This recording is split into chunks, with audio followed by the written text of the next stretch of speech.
Hi guys! Welcome back to my channel! Winter nga dito sa Switzerland at tingnan nyo naman sobrang dami ng snow. Ito yung first snow ng winter dito sa Switzerland at grabe ang kapal agad ng snow.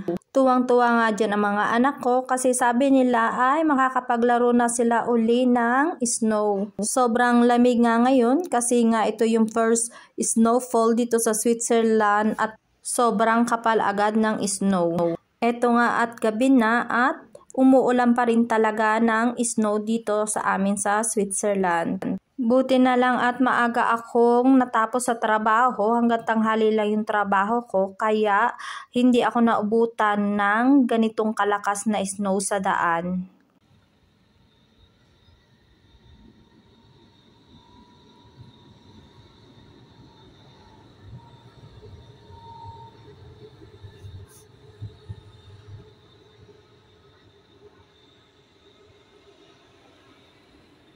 Ito ang ilaw dito sa may kalsada ay nagpapatay sindi na siya, parang mapupundi siya dahil siguro sa sobrang lamig.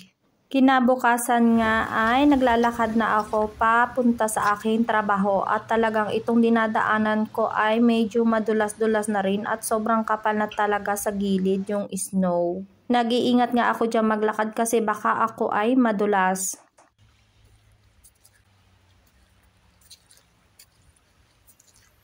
Ito nga ang bus na sinasakyan ko papunta sa trabaho ay umaalog-alog na kasi sa sobrang kapal ng snow at ang buong paligid ay talagang namumuti na dahil sa snow.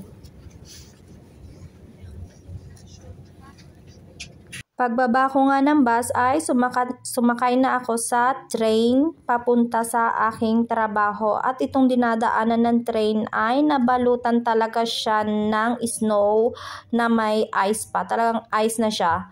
Late na nga ako sa trabaho ko kasi yung mga sinasakyan ko na bus at saka itong train ay lahat ay late dumating kasi nga sobrang na-stuck sila kasi nga sa sobrang dami ng snow na nagiging ice na. Naging problema nga ito ng buong Switzerland kasi sa sobrang kapal ng snow ay yung ibang mga train at tram ay hindi makaandar kasi nga nag-stuck yung snow dun sa dinadaanan nila. Nag-message ako sa aking boss na malilate ako ng 30 minutes kasi talagang late yung mga sinasakyan ko ngayon. At wala naman ako naging problema sa boss ko na kahit late akong pumasok kasi nga understand naman nila yun kasi nga ito ngang snowfall na ito ay sobrang kapal, sobrang dami. At marami nga rin sa mga katrabaho ko ang na-late ng dahil dito.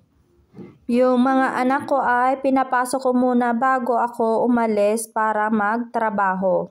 At minake sure ko na balot sila para hindi sila lamigin kasi sobra talagang lamig ng time na to dahil sa snow.